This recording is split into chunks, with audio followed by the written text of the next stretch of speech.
हाँ जी बच्चों, तो कैसे हैं आप लोग। तो एक नए वीडियो में आप सबका वेलकम। हम लोगों ने लाइट चैप्टर को बहुत अच्छे तरीके से पढ़ लिया था। आज हम पढ़ने वाले हैं स्फेरिकल लेंसेज। ये one of the most important last part है। स्फेरिकल लेंसेज क्या होते हैं। आपने स्फेरिकल मिरर को अच्छे से पढ़ लिया है, अब लेंस के बारे में पढ़ते हैं। तो सबसे पहली चीज़ डिफिनीशन के बारे में देखते हैं, जो बहुत सारी जगहों पर बहुत सारे टीचर्स या बहुत सारी जगहों पर परफेक्ट नहीं होती। मैं ये कहूँगा, मैं बताता हूँ कैसे। तो लेंस क्या होता है। Lens is a piece of transparent material. तो पहली चीज़ क्लियर हो जाना चाहिए कि ये एक ट्रांसपेरेंट मटेरियल है, यानी लाइट इससे आर पार हो जाएगी। क्या हो जाएगी? लाइट आर पार हो जाएगी। जैसे कि जब हम लोग मिरर पढ़ते थे, याद करिए, हम लोग क्या पढ़ते थे जब मिरर पढ़ते थे। मान लीजिए मिरर है, तो मिरर को पीछे से हम लोग क्या कर देते थे मिरर को, बताइए। तो मिरर के पीछे हम लोग कोटिंग कर दिया करते थे, सिल्वरिंग कर दिया करते थे कि लाइट कभी भी आर पार ना हो, रिफ्लेक्ट होके जाए। आज लाइट क्या होगी? रिफ्रैक्ट होके जाएगी। तो पहली चीज़ ट्रांसपेरेंट मटेरियल होता है। यहाँ पे रिफ्रैक्टिंग सरफेस होती है। कितनी होती है? टू रिफ्रैक्टिंग सरफेस होती है। तो लोग यही बता के चले जाते हैं कि 2 रिफ्रैक्टिंग सरफेस होती है। अब अगली पॉइंट समझना, such that at least one, जिसमें से एक होनी चाहिए कर्व। एक होनी चाहिए कर्व, देखो एक एक लाइन, एक कर्व होनी चाहिए, है ना, एक कर्व होनी चाहिए। And refractive index of its material, समझना, पूरी परफेक्ट डिफिनेशन बता रहा हूँ। Refractive index of its material is different from the surrounding, is different from the surrounding. तो हमें कितनी बातें मिल गई हैं। सबसे पहला बात हमें मिल गई है, नंबर 1 कि ट्रांसपेरेंट मटेरियल होना चाहिए। कम से कम क्या है? 2 रिफ्रैक्टिंग सरफेस होनी चाहिए कम से कम, जिसमें से एक जो है कम से कम क्या होनी चाहिए? कर्व होनी चाहिए, है ना। इसका मतलब सर क्या हो सकता है? देखो बता के दिखाता हूँ आपको। ये तो आपको दिख रहा है, जैसा कि मैंने माना कि भाई नंबर 1 सरफेस है, इसका रेडियस आर है, इसका भी रेडियस क्या है? आर है। भाई 2 सरफेस हो गई, इसका भी रेडियस आर है, इसका भी रेडियस आर है, तो 2 आपको कर्व सरफेस मिल गई है। तो एक वाला एग्जाम्पल क्या होता है उसको दिखाता हूँ, है ना। कई बार हो सकता है आपने देखा हो, जैसे कि फॉर एग्जाम्पल ये देखिए, ये तो एक सरफेस आपको कर्व दिख रही है, एक सरफेस आपको सीधी दिख रही है। इसे बोला जाता है प्लेनो कन्वेक्स। क्या बोला जाता है? प्लेनो कन्वेक्स, यानी ये भी एग्जिस्ट करता है। तो मैं पूरी डिफिनीशन आपको बता रहा हूँ। दूसरी चीज़ क्या होगा भाई, देखो, इसका अलग म्यू होगा, इसका अलग म्यू होगा रिफ्रैक्टिव इंडेक्स, और बाहर कुछ भी नहीं है तो हम बाहर का क्या मानेंगे? बाहर कुछ भी नहीं है तो बाहर एयर है, और एयर का कितना होता है? 1 होता है। तो देखो आउटसाइड का अलग है कि नहीं है? आउटसाइड का अलग है। इसी तरीके से यहाँ पे जो लेंस होगा, इसका भी अलग म्यू होगा और बाहर का अलग म्यू होगा, तभी तो रिफ्रैक्शन हो पाएगा जब रिफ्रैक्टिव इंडेक्स अलग अलग होगा। बात समझ में आई? आइए, सबसे पहले आपको ये चीज़ याद रखनी है। थोड़ा सा इसको और मोटा कर लेता हूँ। चलिए, पहली चीज़ आपको याद क्या रखनी है, ये कि कहते क्या है? Convex lens. इसे क्या बोलते हैं? कॉन्वेक्स लेंस बोलते हैं या कन्वर्जिंग लेंस बोलते हैं। क्यों बोलते हैं अभी हम आपको थोड़ी देर के बाद पता चलेगा। तो याद रखिएगा, कॉन्वेक्स लेंस या कन्वर्जिंग लेंस इसको बोलते हैं। कैसे पहचान होगी? कई बार लैंग्वेज लिखी होती है, तो लैंग्वेज को भी ध्यान देना। इसको देखोगे तो बीच में मोटा है, तो ये लोग लिखा ना, थिकर एट द मिडिल। बीच में क्या है? ये बीच में मोटा है। कन्वर्ज लाइट रे, तो ये लाइट रे को कन्वर्ज करता है। कन्वर्ज करने का मतलब क्या होता है? ये देखो, ये कन्वर्ज करने का मतलब ये होता है। तो मैंने यहाँ पे इसको लिख देता हूँ, ये वही है। तो फोकल लेंथ पॉजिटिव है। क्यों पॉजिटिव है? क्योंकि ये कन्वर्ज कर रहा है। क्या कर रहा है? कन्वर्ज कर रहा है, तो इसलिए क्या बोला गया? कन्वर्जिंग, है ना। तो कन्वर्ज करने का मतलब क्या होता है कि देखो, कन्वर्ज करने का मतलब होता है लाइट रे ऐसे सीधी जा रही है, सीधी जा रही है, इनको सिकोड़ दिया किसी एक पॉइंट पे, किसी एक पॉइंट पे लाके जमा कर दिया, इसे ही बोलते हैं कन्वर्ज करना। तो कन्वर्ज करने की वजह से क्या हो जाता है? पावर बढ़ जाती है। एकदम फर्स्ट लेक्चर में भी हम लोगों ने इसकी बात की थी। आइए दूसरी वाली बात कर लेते हैं। हाँ, एक चीज़ का ध्यान देना, एक ही को याद करना। मैं सिंपल सी बात कह रहा हूँ, आप बस इस वाले को याद कर लो, है ना। तो एक कन्वेक्स हो जाएगा कन्वर्जिंग, तो दूसरा कॉनकेव हो जाएगा डाइवर्जिंग। तो ये डाइवर्ज करता है। इसको कैसे पहचानेंगे? थिनर एट द मिडिल, बीच में क्या है? थिन होता है ना। बीच में क्या होता है? थिन होता है। ये बीच में क्या होता है? मोटू सा होता है। तो यहाँ पे मैं लिख देता हूँ ये कंडीशन। ये बीच में क्या होता है? थिक। तो बीच की बात कर रहे हैं, थिक, और ये बीच में क्या होता है? थिन। तो आप इस तरीके से लैंग्वेज का भी कोई क्वेश्चन आएगा तो आप समझ लेना कौन कन्वर्ज कर। अच्छा, डाइवर्ज करने का मतलब क्या है? ये लाइट रे सीधी जा रही थी, इसको हमने इस तरफ भेज दिया, इसको हमने इस तरफ भेज दिया, यानी डाइवर्ज कर दिया, बिखेर दिया। तो इसे क्या बोलते हैं? डाइवर्जिंग बोले हैं। बात समझ में आ गई? चलिए, अब 1 बाय 1 बात करते हैं। जो तो डिफिनीशन है सेंटर ऑफ कर्वेचर। तो ये फिर से हम बात कर रहे हैं भाई, सेंटर ऑफ कर्वेचर। तो a lens has 2 spherical surface. अब खुद अंदाज़ा लगाओ इस पॉइंट को कि देखो, ये मैंने माना ये लेंस है, ये भी एक लेंस है, दोनों कर्व सरफेस है। अब खुद सोचो, मैं एक को बना रहा हूँ, एक को बना रहा हूँ। जैसे मैंने इस वाले को बनाया, तो इसकी ये कर्व सरफेस होगा, जाहिर सी बात है ये इसका कर्व सरफेस होगा एक और, तो इसका सेंटर मान लीजिए इस तरफ आ रहा है, रेडियस है ना, यानी सेंटर। अब जो दूसरा वाला मैं इस कलर से बना रहा हूँ ये है दूसरा वाला, तो दूसरे वाला गोला इस तरफ होगा, तो इसका मतलब इस वाले का कहाँ आएगा रेडियस, मान लेना इस वाले का सेंटर इस तरफ आएगा। तो बताओ कितने सेंटर आ जाएंगे, 2 सेंटर आएंगे। तो अगर 2 सेंटर आएंगे, इसका सेंटर ये तो इसका फोकस इधर, इसका सेंटर ये तो इसका फोकस इधर, तो F1 F2 मान सकते हो, C1 C2 मान सकते हो। तो कुल मिला जुला के आपको ये बात पता चल गई कि भाई लेंस में 2 सरफेस होती है और 2 सरफेस होने की वजह से इसके सेंटर भी कितने होंगे, 2 सेंटर होंगे। बात समझ में आ गई? ओके। प्रिंसिपल एक्सिस का मतलब क्या होता है, इन्हीं दोनों सेंटर को जोड़ने वाली लाइन, इन्हीं दोनों सेंटर को जोड़ने वाली लाइन, उसे ही क्या बोलते हैं, अभी धीरे धीरे आपको पता चल जाएगा। जैसे हमने ऑप्टिकल सेंटर वाला central point of the lens is optical centre ना। चलो जैसे मैंने बनाया कि ये इसका सेंट्रल पॉइंट है ओ, इसका मतलब क्या होता है, इसे बोला जाएगा ऑप्टिकल सेंटर। इसकी एक्चुअल डिफिनीशन क्या होती है बता देता हूँ आपको, बुक वगैरह में नहीं लिखी मिलती है। इसकी एक्चुअल डिफिनीशन ये होती है कि सेंट्रल यानी ऑप्टिकल सेंटर वो सेंटर होता है जिस पे अगर कभी भी कोई भी लाइट लेकर आओगे तो डेविएशन नहीं होगा। मतलब क्या है, वैसे ले देखो लेंस क्या करता है, सीधी लाइन को ऐसे मोड़ देगा, इस लाइन को ऐसे कन्वर्ज कर देगा, लेकिन अगर कोई भी ऑप्टिकल सेंटर से लाइन जा रही है ऐसे, वो सीधी चली जाएगी, ऐसे जा रही है वो सीधी चली जाएगी, ऐसे जाना है सीधी चली जाएगी। तो यानी ऑप्टिकल सेंटर वो पॉइंट होता है जिसमें अगर लाइट पार होती है, इंसिडेंट रे विदाउट डेविएशन पार हो जाती है। तो मैं इस पॉइंट को यहाँ पे ऐड कर देता हूँ कि इंसिडेंट रे पास विदाउट डेविएशन, यानी इस पे कोई भी डेविएशन नहीं होता है, एकदम कोई भी डेविएशन नहीं होता है। तो ये पॉइंट आप बताया जा सकता है इस तरीके से। ठीक, आइए आपको भी धीरे धीरे दिखेगी डिफिनीशन पूरा आगे। अब बात करते हैं प्रिंसिपल फोकस। प्रिंसिपल फोकस, तो फोकस क्या होता है, the point where the rays parallel to the principal axis after refraction meet is called principal focus.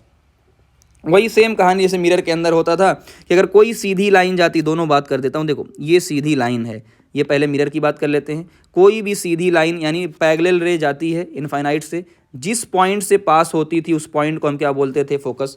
Same lens के अंदर है, सेम लेंस के अंदर है कि एक रे सीधी आ रही है, सीधी आ रही है, जैसी रिफ्रैक्शन हुआ जिस पॉइंट पे जाके मिलेंगे उसी पॉइंट को हम क्या बोल देंगे, फोकस। और फोकस की जो लेंथ होती है वो क्या होती है, फोकल लेंथ होती है। तो ये चीज़ देख लो, ये आप रट लेना अच्छे तरीके से। देखो ये कहाँ पे कन्वर्ज हो रहा है, ये लाइट आ रही है, ये लाइट आ रही है, आ रही है, आ रही है, आ रही, इस पॉइंट पे कन्वर्ज हो रही है, तो इसकी दूरी को क्या बोल देंगे, फोकल लेंथ। ये आगे की तरफ है ना, आगे यानी राइट साइड में है तो पॉजिटिव हो जाएगी, और कन्वर्ज हो रहा है ना, तो ये बात आपको पता चल जाएगी। दूसरा क्या होगा, जब ये रे डाइवर्ज होगी, देखो ये रे डाइवर्ज हो रही है, और डाइवर्ज देखो जब भी रे डाइवर्ज होती है तो कभी मिलती तो है नहीं, हम इसको पीछे की तरफ मिलाते हैं। ये रे ऐसे जा रही थी, हम भी इसको पीछे की तरफ मिलाते हैं, तो किसी न किसी पॉइंट पे आके ये लोग मिल जाएंगे। तो वो जो पॉइंट है वो पीछे की तरफ आके मिला है, तो यानी आप खुद सोचेंगे कि ये रे कन्वर्ज है, ये रे डाइवर्ज है ना, तो ये कन्वर्ज रे है और ये डाइवर्ज। तो यहाँ पर मैं लिख देता हूँ ये डाइवर्ज है, एक मिनट, है ना। तो कन्वर्ज और ये क्या था, फोकल लेंथ। यहाँ पे क्या हो रहा है, डाइवर्ज, तो निगेटिव हो जाएगी फोकल लेंथ। तो इतनी बातें आप सबको ध्यान देने वाली होती हैं। चलिए आगे बात करते हैं, अब रे डायग्राम की बात करते हैं। कुछ रूल्स, जैसे कि हमेशा कुछ रूल्स होते हैं, उन रूल्स की बात करते हैं। सबसे पहला रूल्स क्या है, ray which are parallel to the, हमने पहले ही बात किया, जो भी रे प्रिंसिपल एक्सिस के पैरेलल होती है, प्रिंसिपल एक्सिस के पैरेलल होती है आफ्टर द रिफ्रैक्शन, क्योंकि यहाँ पे क्या है, लेंस है, लेंस की वजह से रिफ्रैक्शन होगा, will pass through principal focus. तो प्रिंसिपल फोकस से क्या हो जाएंगी, ये लोग पास हो जाएंगी। जैसा कि इस रे को देख रहे हैं, तो ये रे इनफाइनाइट से आ रही है, और जो इनफाइनाइट से रे आती है तो आप इनफाइनाइट बोल लो, या बोल लो कि जो पैरेलल रेज होती हैं, पैरेलल, वो आके किस पॉइंट से मिलती हैं, फोकस पे मिलती हैं, तो F2।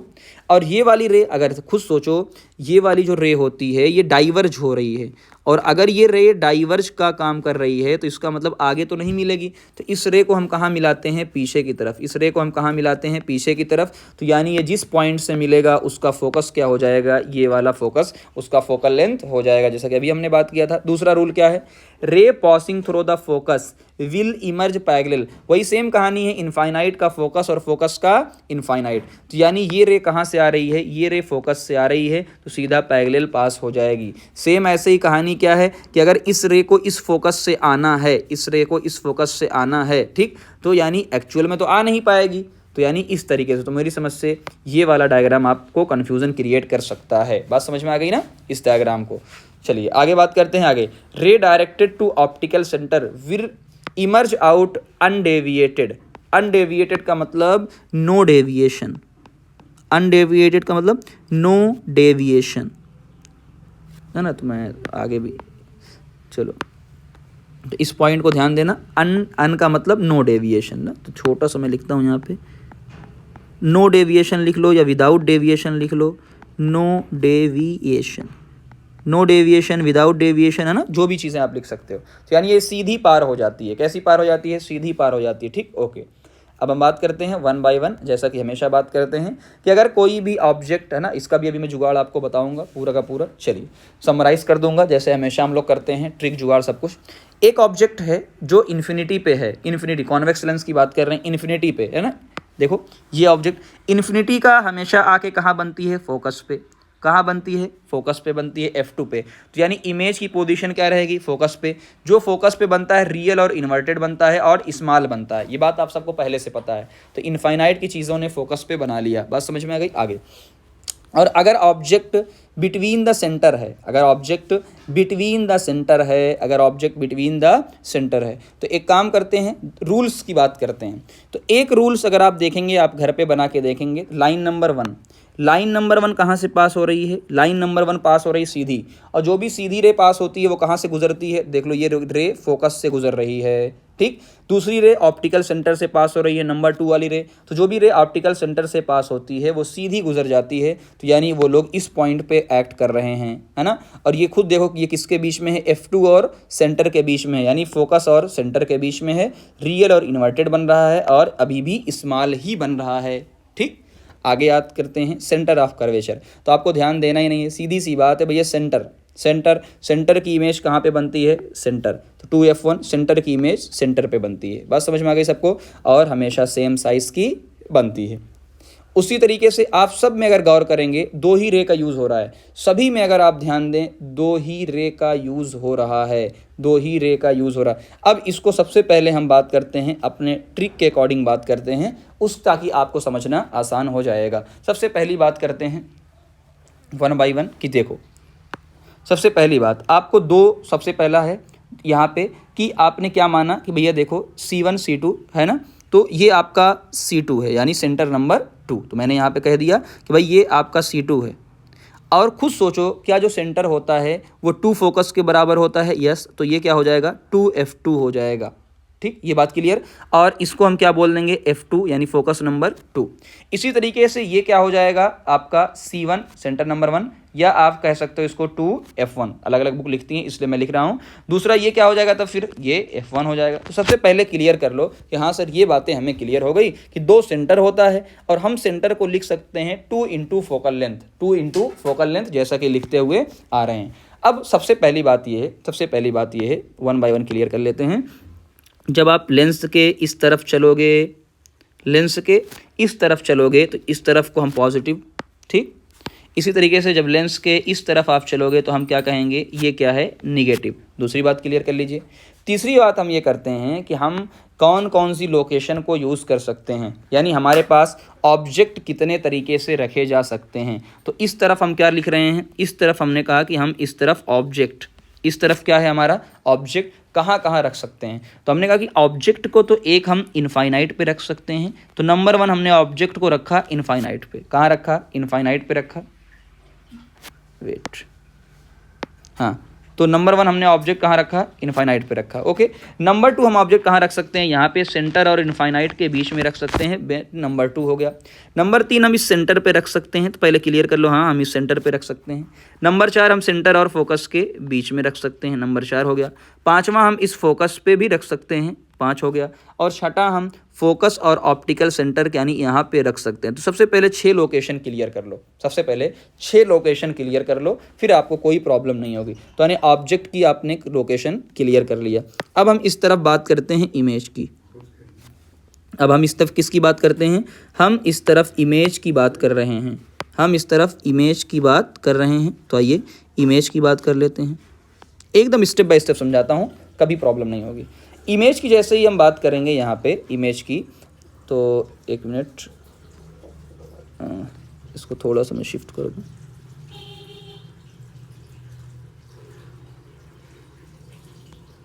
ओके, चलिए ये हो गया पूरी।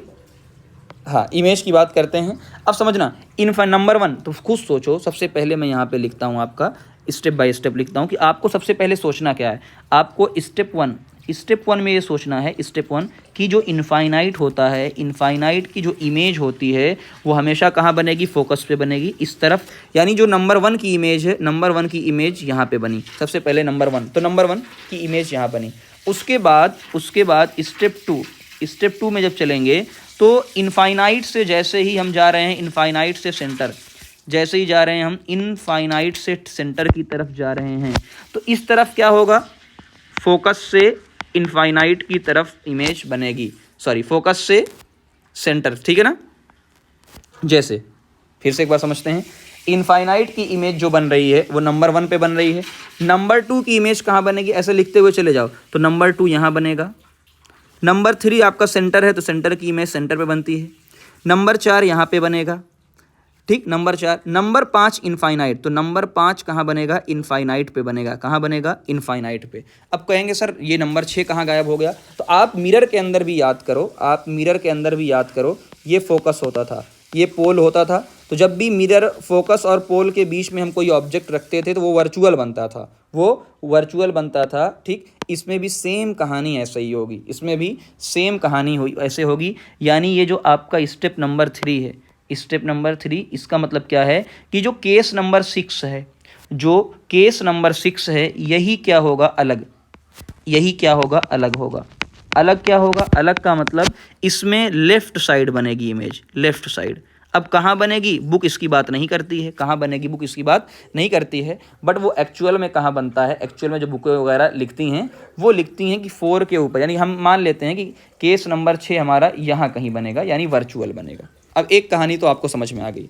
अब दूसरी कहानी सर ये बता दीजिए कि इमेज की साइज़ क्या बनेगी, उसकी बात कर लेते हैं। सबको पता होता है फोकस पे छोटी बनती है, बहुत छोटी है ना, बहुत मैं कैसे लिखूं, बहुत, यहाँ बहुत छोटी बनती है। नंबर 2 में क्या बनेगी, जाहिर सी बात है नंबर 2 में भाई छोटी बनेगी।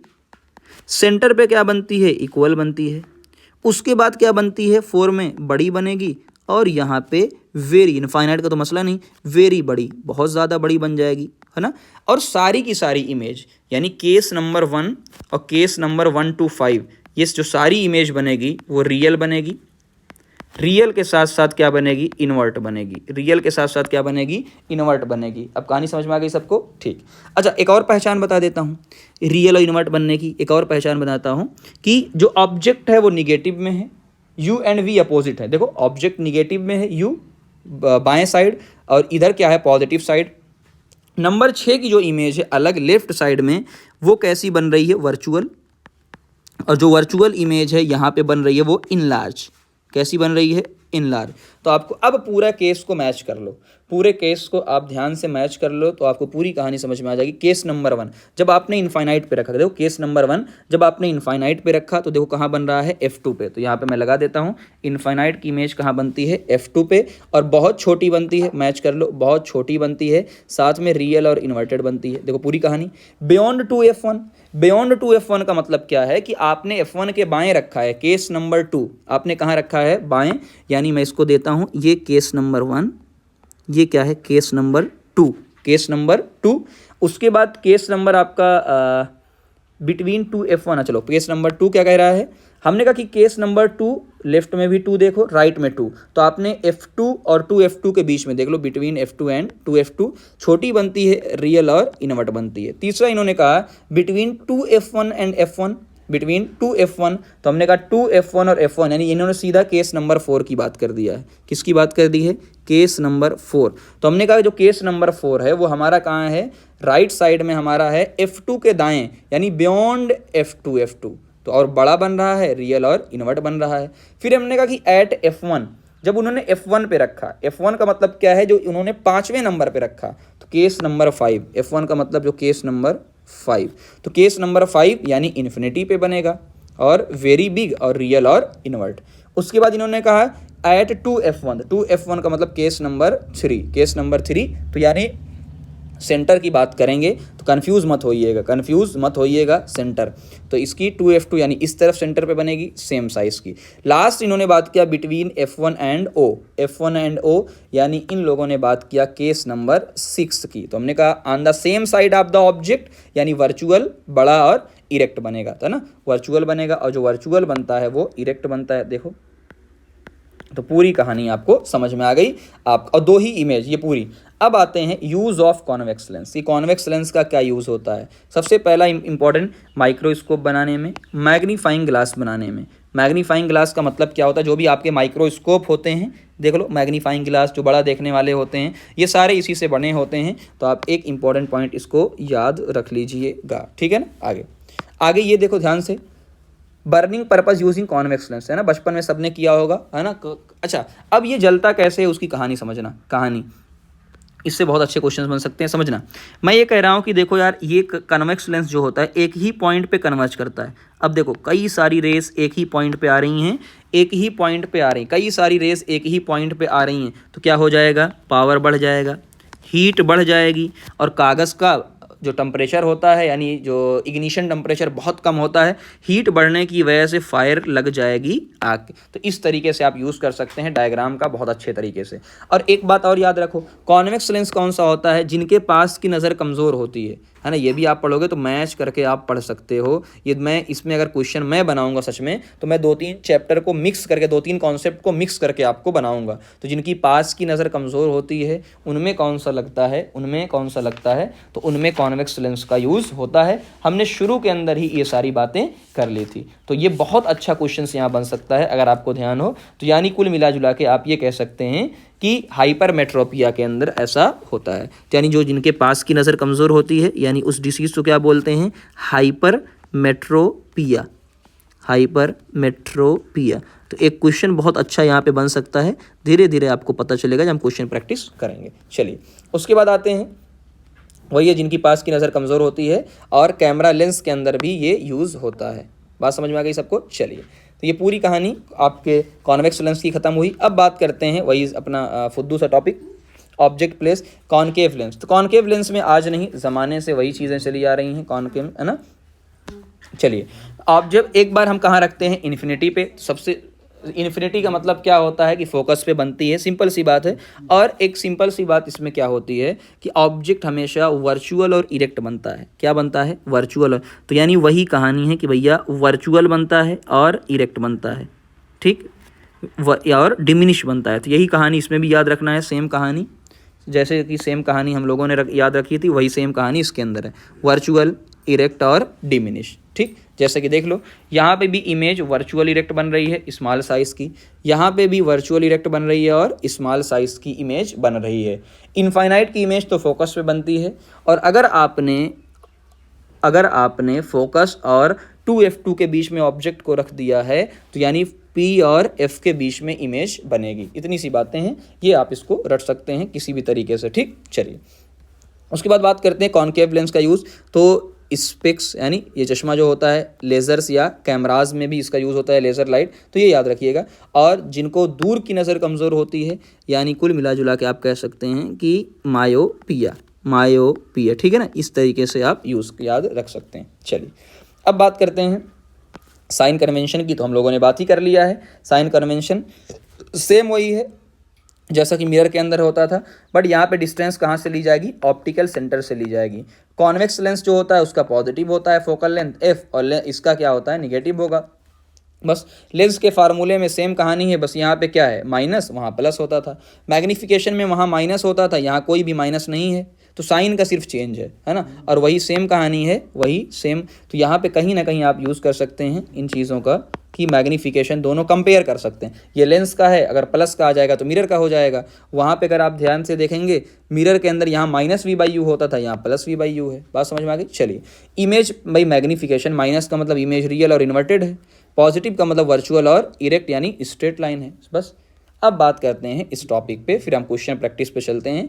पावर ऑफ द लेंस, कि लेंस का क्या पावर होता है। तो मतलब क्या है, देखो ability of lens to converge, यानी कोई लेंस कितना कन्वर्ज करता है, कितना डाइवर्ज करता है, उसी को क्या बोलते हैं, पावर बोलते हैं। ठीक, और ये किस पे डिपेंड करता है, ये पॉइंट इंपॉर्टेंट है, उसकी फोकल लेंथ पे डिपेंड करता है, उसकी फोकल लेंथ पे डिपेंड करता है। ठीक, अब जैसे एग्जांपल के तौर पे आप पहले इसको समझिए, इस पॉइंट को मैंने कहा कि ये वाला जो पॉइंट है, ये लेंस जो है यहाँ पे कन्वर्ज कर रहा है, और ये वाला लेंस जाके थोड़ा सा दूर यहाँ पे कन्वर्ज कर रहा है। तो थोड़ी देर के लिए मैं मान लेता हूँ कि ये 5 सेंटीमीटर पे कन्वर्ज कर रहा है, तो और ये 10 सेंटीमीटर पे कन्वर्ज कर रहा है। तो खुद बताओ इसकी जो फोकल लेंथ हो जाएगी वो कितनी है, 5।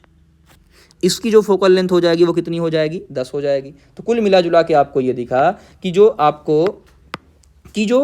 F2 है वो ज़्यादा है, इसका मतलब पावर P2 जो है वो क्या हो जाएगा, कम हो जाएगा। क्यों कम हो जाएगा, कि भाई देखो एक सिंपल से लॉजिक से समझो कि ये पहले कन्वर्ज कर रहा है, जाहिर सी बात है 5 सेंटीमीटर है, तो ये F2 किसी को भी ले लो, चलो मैंने कहा कि जो F1 है वो पहले कन्वर्ज कर रहा है, पहले, और F1 पहले कन्वर्ज करेगा, एक इसका सिंपल सा मतलब है इसका पावर ज़्यादा है, तभी इसने क्या किया, पहले कन्वर्ज किया। तो आपको एक चीज़ दिख रहा होगा कि जो पावर है और जो फोकल लेंथ वो दोनों आपस में कैसे हैं, उल्टे हैं। कैसे हैं, उल्टे, यानी जिसका फोकल लेंथ ज़्यादा होगा, दूरी ज़्यादा होगी, वो कम कन्वर्ज करेगा, है ना, इस तरीके। तो यहीं पे वही चीज़ लिखी हुई है कि कॉन्वेक्स लेंस यानी converging lens with short focal length, यानी जिसकी फोकल लेंथ कम है, वो लाइट रे को ज़्यादा स्ट्रांगली बेंड करेगा, यानी उसका पावर क्या होगा, ज़्यादा होगा।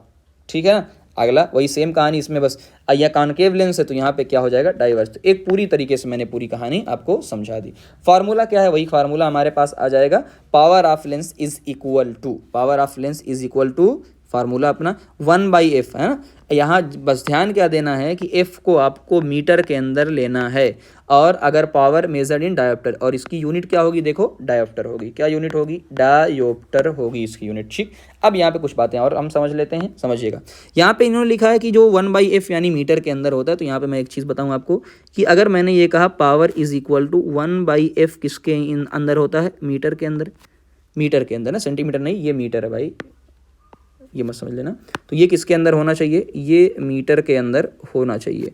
लेकिन अगर इन केस कभी सेंटीमीटर के अंदर आ जाए तो क्या करोगे, देखो ऊपर 100 से मल्टीप्लाई, नीचे फोकल लेंथ किसके अंदर हो जाएगी, सेंटीमीटर, क्योंकि हमारे यहाँ क्या होता है, सेंटीमीटर में चीज़ें दी हुई होती हैं, इसलिए सबसे ज़्यादा ये वाला यूज़ होता है। कैसे हुआ, है ना, अगर कभी किसी को है फोकल लेंथ, है ना, एक भाई सिंपल सी बात है, अगर एक सेंटीमीटर में आपको कन्वर्ट करना है तो ऊपर 100 से मल्टीप्लाई करना पड़ेगा, है ना। चलो अब बात करते हैं कि व्हाट इज़ द 1 डायोप्टर, है ना, पावर 1 डायोप्टर। तो एक सिंपल सी बात है, यूनिट कैसे हो जाएगी समझना भाई। उन्होंने कहा पावर जो होता है, समझना पावर क्या होता है, 1 बाई फोकल लेंथ। तो 1 बाई फोकल लेंथ, क्या मैं इसको लिख सकता हूँ फोकल लेंथ को 1 मीटर, तो मैंने कहा यार ये 1 मीटर यानी यूनिट, तो ये तो क्या हो जाएगा, डी यानी डायोप्टर, 1 मीटर, ये 1 बाई मीटर हो गया, तो क्या मीटर ऊपर जाएगा तो मीटर -1 हो जाएगा। तो देख लो इसकी यूनिट, यानी कई बार आपको ये भी यूज़ किया जा सकता है, मीटर -1। ठीक है ना। चलिए अभी क्वेश्चन पे आते हैं। अब आते हैं साइन कन्वेंशन पे, कि जो कॉन्वेक्स लेंस होता है, जाहिर सी बात है साइन कन्वेंशन, उसकी पावर क्या होती है, पॉजिटिव, क्योंकि वो क्या करता है, कन्वर्ज करता है। कॉनकेव की क्या होती है, निगेटिव। ये ठीक है ना। तो ये उसी की बहानी, यानी अच्छा एक और चीज़ इससे कर सकते हैं कि जो कॉन्वेक्स लेंस होता है उसका फोकल लेंथ भी क्या होता है, पॉजिटिव। तो मैंने यहाँ पे लिख दिया कि जो फोकल लेंथ होता है, फोकल लेंथ वो होता है पॉजिटिव, तो पावर भी क्या हो जाएगी, सिंपल सी बात है, पॉजिटिव हो जाएगी। इसकी कॉनकेव लेंस की जो फोकल लेंथ होती है वो होती है निगेटिव, डाइवर्ज करता है, तो इसकी पावर भी क्या हो जाएगी, निगेटिव। चलिए एग्जांपल, जैसे इन्होंने दिया है कि भैया +2D है, क्या है, +2.0D प्लस, तो इसका मतलब प्लस क्या होगा, कॉन्वेक्स लेंस, तो फोकल लेंथ क्या हो जाएगी, 1/2 यानी 0.5 मीटर, क्या हो जाएगी, मीटर। इसको आप सेंटीमीटर में कन्वर्ट कर सकते हैं, तो कई बार हो सकता है सेंटीमीटर में ऑप्शन हो, तो 50 सेंटीमीटर हो जाएगा। इसी तरीके से ये -2.5D, माइनस है तो कॉनकेव लेंस है, फोकल लेंथ -0 यानी ये -40 सेंटीमीटर हो जाएगी। तो ये दोनों चीज़ें आपको आना चाहिए। चलिए उसके बाद करते हैं कि कई बार सबसे ज़्यादा वीआईपी जो ये व्हाट इज़ द 1 डायोप्टर। तो अभी हालांकि मैंने आपको बता दिया है कि एक डायोप्टर क्या होता है, तो इनका lens has a power of 1 dioptre if it's focal length, यानी वन डायोप्टर तभी आएगा जब फोकल लेंथ को आप 1 मीटर पुट करेंगे। यानी देखो, यानी इसने जो कन्वर्ज किया है वो 1 मीटर पे कन्वर्ज किया है, तो फोकल लेंथ कितनी हो जाएगी, यही 1 मीटर ही क्या है उसकी फोकल लेंथ। तो यानी आप यहाँ अब पुट कर सकते हैं कि power is equal to 1/1 metre, 1/1 metre, तो यानी ये क्या आ जाएगा 1, और यूनिट क्या होती है डायोप्टर। तो इस तरीके से आप पूरा कर सकते हैं। तो यहाँ पे क्वेश्चन आपको दिया हुआ है एनसीईआरटी का कि which of the following lens would you prefer to use while reading small letter. Small letter को अगर आपको यूज़ करना है रीडिंग स्मॉल लेटर, तो स्मॉल लेटर को क्या करना है, आपको बड़ा करना है। अब खुद सोचो, बड़ा करने के लिए मैग्नीफाई करना पड़ेगा, तो मैग्नीफाई तो खुद पहले ही अंदाज़ा लगा लो कि स्मॉल लेटर को आपको क्या करना होगा, बड़ा, जूम मैंने जानबूझ के मैंने लिखा है, यानी मैग्नीफाई क्या करना पड़ेगा, मैग्नीफाई, जो आपका क्या करेगा, कॉन्वेक्स। कौन करेगा, कॉन्वेक्स। अब जैसे ही आपने कॉन्वेक्स देखा तो सिंपल सी बात है भैया, कॉनकेव, यानी ये वाला ऑप्शन खत्म हो गया, ये वाला ऑप्शन खत्म हो गया। तो हमारे पास क्या है, एक की फोकल लेंथ 50 है, एक की फोकल लेंथ 5 है। खुद सोचो, आपके पास दो हैं, एक तो फोकल लेंथ है आपकी 50, एक फोकल लेंथ आपकी है 5। खुद सोचो पावर किसकी ज़्यादा होगी, तो भैया सिंपल सी बात है, इसकी फोकल लेंथ कम है, इसकी पावर क्या है, ज़्यादा। तो ऑटोमेटिक आपको ऑप्शन आ जाएगा कि भैया मुझे ये वाला यूज़ करना है। इस तरीके से क्वेश्चन को सॉल्व करना है। आगे लिखा हुआ है find the focal length of a lens of power -2 dioptre. -2 dioptre है तो पहले ही पहचान लगाओ, ओ माइनस का मतलब क्या होगा, तो आप सिंपल सी बात बताएंगे कि भैया आपने यहाँ पे दिया हुआ है -2D, क्या दिया हुआ है, माइनस, और जो माइनस के अंदर होता है वो कौन सा लेंस होता है, कॉनकेव। तो यानी ये या ऐसे निकाल लो, तो ये कॉनकेव, ठीक है ना, ये कौन सा लेंस है, कॉनकेव लेंस है।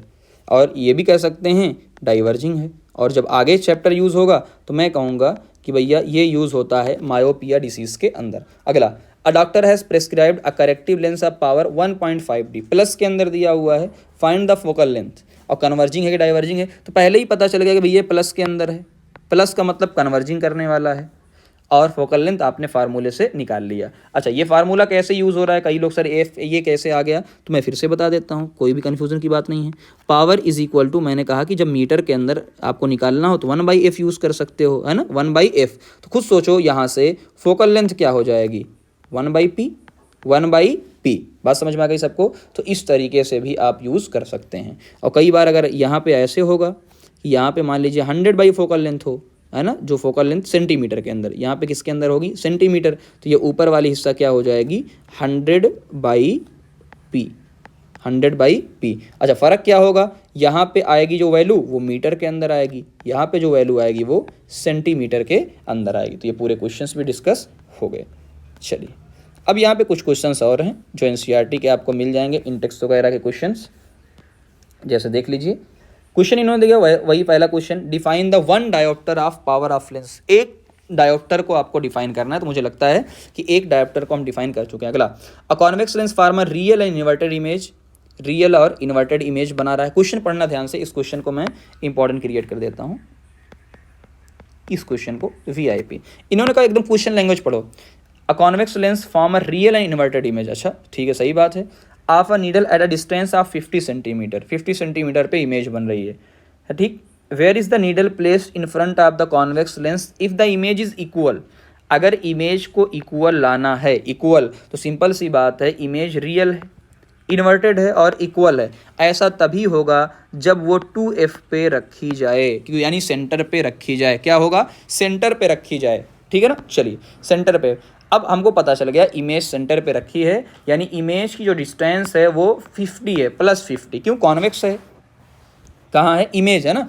तो अगर खुद सोचो यहाँ पे कि भाई उन्होंने ये कहा कि v is equal to real, inverted and equal, तो 2f यानी ये 50। तो पहला पॉइंट आपको ये क्लियर होना चाहिए कि ये प्लस के अंदर आएगा, राइट साइड के अंदर। दूसरा ये आएगा आपका कि it imply object distance, object भी क्या है, -50 पे, क्योंकि क्या है, जहाँ इमेज वहीं पे ऑब्जेक्ट, ये वाला केस है ना। केस आपको दिखा देता हूँ ताकि आपको एकदम क्लियर हो, बहुत इंपॉर्टेंट क्वेश्चन है। देखो केस क्या है, यहाँ पे आप देखो, यहाँ पे 2f1, ये जो आपको दिख रहा है 2f1 यानी 3 नंबर का केस आपको दिख रहा है, यहीं पे 3 नंबर पे ही सेम साइज़ की यानी इक्वल साइज़ की इमेज बनती है, इक्वल साइज़ की इमेज बनती है। तो बताओ इस तरफ माइनस है यानी ये u क्या हो जाएगा, ऑब्जेक्ट यानी u। तो मैं यहाँ पे ऐड कर देता हूँ, ऑब्जेक्ट का मतलब क्या है u, इमेज का मतलब क्या है v। तो u माइनस के अंदर और v क्या हो जाएगा, प्लस के अंदर, और दोनों सेम होंगे। चलिए ओके, कहानी समझ में आ गई। अब सिर्फ आपको क्या करना है, आपको फॉर्मूले के अंदर पुट करना है 1/v माइनस 1/u। तो 1/50 माइनस 1/, तो ये माइनस माइनस क्या हो जाएगा, देखो ये माइनस माइनस क्या हो जाएगा, प्लस। अब भाई 1/50 का मतलब क्या होगा, यानी 1/5 का मतलब भाई 1/0.5 यानी 1/2 यानी क्या हो जाएगा 2 + 2 यानी 4। तो फोकल लेंथ क्या आ जाएगी, देखो ये गलती होगी, दूसरी गलती क्या होगी फिर बता रहा हूँ मैं आपको, दूसरी गलती बता रहा हूँ। यहाँ आ गया 4 तो लोग लिख के जल्दबाजी में आ जाएंगे, क्या हो जाएगा कि सर 4, बट ये नहीं ध्यान दिया यहाँ पे 1/f है, 1/f, तो यानी 1/f इज इक्वल टू 4, तो f इज इक्वल टू 1/4 यानी 0.25 मीटर। और जैसे ही पावर निकालेंगे आप, तो पावर भी आपका ऑटोमेटिक आ जाएगा 4 डायोप्टर। तो ये क्वेश्चन आपका अच्छा था। अगला आपको दिया हुआ है, अगला क्वेश्चन आपको क्या दिया है इंडेक्स में देखेंगे, find the power of concave lens of focal length 2 metre. अब ये आपसे गलती होगी, इसने खुद कहा concave lens of focal length 2 metre, concave lens of focal length 2 metre. तो आपको क्लियर हो जाना चाहिए, पहली बात क्लियर होनी जानी चाहिए कि ये जो फोकल लेंथ है कॉनकेव, वो माइनस के अंदर होती है। वो कैसी होती है, तो ये बात क्लियर, वरना गलती होगी। निगेटिव आपने रखा है इसको, निगेटिव यानी पावर 1/f यानी 1/-2 यानी -0.5 डायोप्टर आपका आया। बात समझ में आ गई ना, ये क्वेश्चन इस तरीके से सॉल्व होगा। आगे एक्सरसाइज का क्वेश्चन नंबर 9। क्वेश्चन नंबर 9 उसने सिर्फ ये कहा है इंटेक्स का, 1/2 of a convex lens is covered, कि इसके 1/2 को आपने ब्लैक पेपर से कवर कर दिया है। यानी कुल मिला जुला के ब्लैक पेपर से कवर करने का मतलब है हम लाइट को पार नहीं होने देंगे।